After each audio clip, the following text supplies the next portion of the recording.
और 10 मार्च को मतगणना का कार्यक्रम होना है। उससे संबंधित सभी प्रकार की तैयारियां हमारे जनपद में पूरी तरह कर ली गई हैं। जो हमारा मतगणना स्थल है, आप सभी अवगत हैं कि जो हमारा तहसील सदर है उसकी जो मंडी है वो हमारा मतगणना स्थल है, जहाँ पे हमारी जो 5 विधानसभाएं हैं उनके स्ट्रांग रूम बनाए गए हैं। स्ट्रांग रूम में हमारे सभी ईवीएम्स को रखा गया था और उससे संबंधित प्रोटोकॉल के साथ में अभी तक वहाँ पे सारी व्यवस्थाएं दुरुस्त की गई है।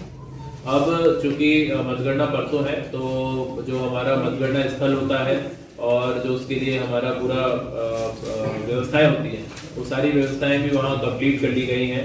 इसका इंस्पेक्शन एक लगभग आज से 5 दिन पूर्व मैंने किया था और आज फिर हम एक बार फिर से पुनः इंस्पेक्शन के लिए जाएंगे। आज हमारे सभी विधानसभाओं में सभी आरओ भी अपने अपने काउंटिंग स्थल पर है और आज हमारा उसका ट्रायल रन वहाँ पर चल रहा है। जो इसमें हमने आयोग के निर्देश हैं उसके अकॉर्डिंग सभी लोगों को ब्रीफ किया है। कोई भी काउंटिंग एजेंट है 18 वर्ष से कम का नहीं होगा, आपराधिक छवि का नहीं होगा, कोई भी जो शासकीय सुरक्षा किसी को अगर प्राप्त है तो उनकी दंड आदि, तो वो इसमें अनुमति नहीं होती है उसमें एजेंट बनने की। सरकारी कर्मचारी या अधिकारी कोई पोलिंग काउंटिंग एजेंट नहीं बन सकते हैं। इसके अतिरिक्त हमारी प्रत्येक विधानसभा में जो 14 टेबल हमने जो आयोग के निर्देश हैं उसके अंतर्गत हमने 14 टेबल अपने यहाँ पे लगाई है और उसके साथ साथ पोस्टल बैलेट के लिए और ईटीपीवीएस के लिए और वीवीपैट के लिए जो 5 वीवीपैट की लास्ट में काउंटिंग होती है, तो उसके लिए भी हमने व्यवस्थाएं वहाँ पे की हैं। वीडियोग्राफी की टीम्स हमारी वहाँ पर रहेंगी, सीसीटीवी कैमरास भी लगाए गए हैं, तो ये सारी व्यवस्थाएं ऑलरेडी दुरुस्त की गई हैं। हमारे सभी जो प्रेक्षक महोदय हैं वो भी आज अपने जनपद में यहाँ पहुँच रहे हैं। काउंटिंग जो शुरू होगी प्रातः 7 बजे तक सब लोगों को मतगणना स्थल पर पहुंचना अनिवार्य किया गया है। जितने भी हमारी जो काउंटिंग की टीम्स होंगी वो भी ससमय वहां पे पहुंचेंगे और इसके साथ साथ जो पॉलिटिकल पार्टीज की तरफ से काउंटिंग एजेंट होंगे वो भी समय पर वहां पर पहुंचेंगे।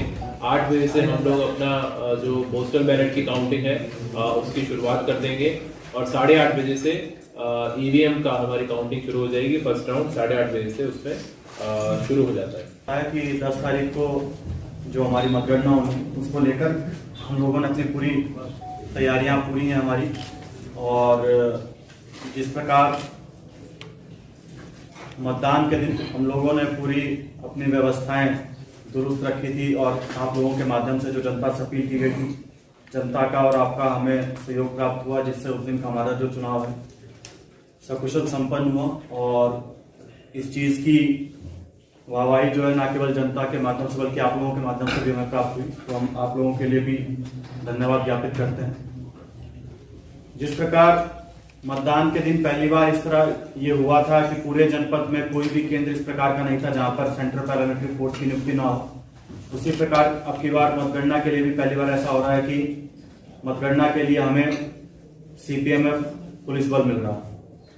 3 कंपनी हमारी बीएसएफ की जो कि मार्ग में है, आज शाम तक वो पहुंच जाएंगी और एक कंपनी पीएसी की हमारी ऑलरेडी यहाँ जनपद में आगमन कर चुकी है, जो आज शहर क्षेत्र में फ्लैग मार्च भी करेगी। ये कंपनी हमें न केवल मतगणना के लिए मिली है बल्कि मतगणना के बाद भी वो लोग ये पुलिस बल बीएसएफ का और पीएसी का हमारे जनपद में रहेगा, ताकि उसके बाद भी हम लोग जो है वो रूट मार्च और यदि कोई अव्यवस्था फैलाने की प्रयास करता है तो उससे हम लोग सख्ती से निपट सकें। मतगणना की पूरी प्रक्रिया को सकुशल संपन्न कराने के लिए हम लोगों ने पूरे हमारे कार्य क्षेत्र को 7 जोन और 21 सेक्टर में विभाजित किया है।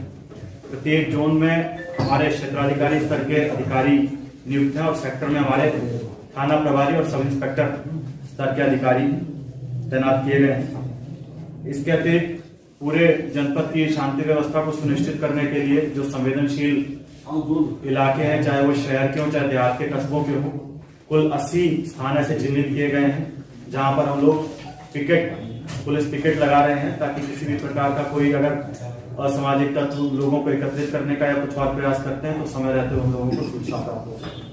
इसके अतिरिक्त जो मतगणना स्थल जो मंडी समिति है उसकी सुरक्षा हेतु 21 निरीक्षक स्तर के अधिकारी नियुक्त किए गए हैं, 136 उप निरीक्षक, 1086 मुख्य आरक्षी और आरक्षी, 210 महिला आरक्षी, ट्रैफिक पुलिस के 38 कर्मचारी और LIU के 30।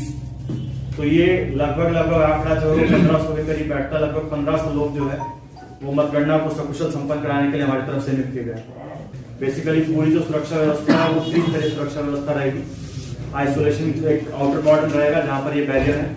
उसके बाद मंडी समिति के जो 3 गेट हैं वो इनर कॉर्डन का भाग है, और फिर मतगणना हॉल है जो कि आइसोलेशन कॉर्डन है, जहां पर केवल जो मतगणना एजेंट जो बने हैं या मतगणना कर्मी जो हैं वो लोग जाएंगे। आप लोगों के माध्यम से मैं इस चीज का प्रचार करना चाहूंगा कि जितने हमारे मीडिया कर्मियों को पास जारी किए गए उन सभी के लिए पार्किंग जो है वो मंडी समिति की जो पुलिस चौकी होती है उसके पीछे उसकी व्यवस्था की गई। इसके अलावा जो पुलिस लाइन की ओर से जो प्रत्याशी या फिर उनके एजेंट आएंगे उनके लिए क्रोकोडाइल चौराहे पर व्यवस्था की गई है। जो स्वाद की तरफ से आएंगे उनके लिए भुर्जी की मडैया, वहां पर एक देसी शराब का ठेका उसके पास खाली स्थान है, वहां पे व्यवस्था की गई है। जो हमसफर चौक इस तरफ से जो आएंगे की तरफ से उनकी हमसफर चौक पर जो यूनिवर्सिटी को रास्ता जाता है वहां बैरियर लगाकर वहां पर पार्किंग की व्यवस्था की गई है।